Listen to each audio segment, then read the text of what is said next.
Here are 5 common home buying mistakes to avoid. Hey everybody, Willie Davis here, and I hope you're doing great. Number 1 is not getting pre-approved first. Now, I know you as a home buyer have heard this so many times, but now more than ever, it's so imperative that you get pre-approved first and to bring a loan officer and a lender into the conversations. With interest rates changing the way they are and home prices adjusting the way they are, what you can afford can change day by day and in some cases week by week. So make sure you get pre-approved first. The next thing is forgetting that this is your first home and not your forever home. A lot of times home buyers, they'll go out and they'll look at homes, but they want everything on their checklist as if this is their forever home. But it is important to understand, make sure that you purchase the home that works for you now and start building that equity, okay? Start building that equity that can give you generational wealth and overall wealth. In 2, 3, 5 years from now, you can then sell that home and move on to your next home. And maybe that's your forever home. Or start to build your real estate portfolio, okay? But your first home is not going to be your forever home. The third thing is skipping your home inspection, even on a new construction home. I talk about new construction homes a lot, and they're a great option for a lot of home buyers, especially if you maybe don't want to go out and looking at homes every weekend, or you find a builder that gives you some great incentives, okay? But skipping your home inspection it's going to be a terrible idea and it can be catastrophic, okay?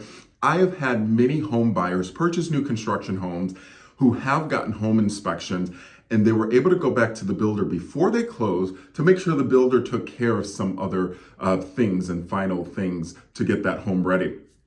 Also, if you are buying an existing home or a resale home, make sure you get a home inspection to ensure that whatever those homeowners did before, whether it's DIY work or whatever, that you are going to be covered and that you know fully what's going on in that home, okay? Number 4, not taking into account all cost, okay, in consideration when purchasing a home.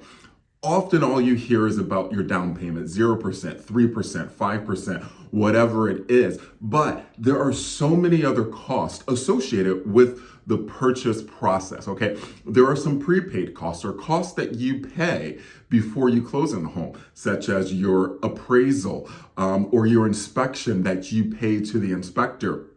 There are other costs such as title fees and lender fees that can add up another 2 to 4% for your overall closing costs, okay? So when you're purchasing a home, it's not just your down payment. You need to budget for other things. And number 5, and this is probably one of the most important, it's not having fun, okay? And not enjoying the process.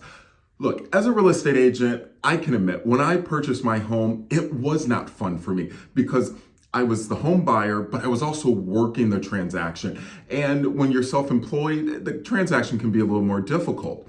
But I implore you to make sure that you are enjoying the process, okay? Because at the end of it, even if you run into challenges, you are going to get a home, okay? I never like when buyers get to the closing table and they're so distraught by the process that they can't be in that moment and recognize that they're at the closing table purchasing their first home. So make sure you take these 5 things into account and try to avoid them when you're purchasing your home. For more information on buying a home, reach out and I'd love to help.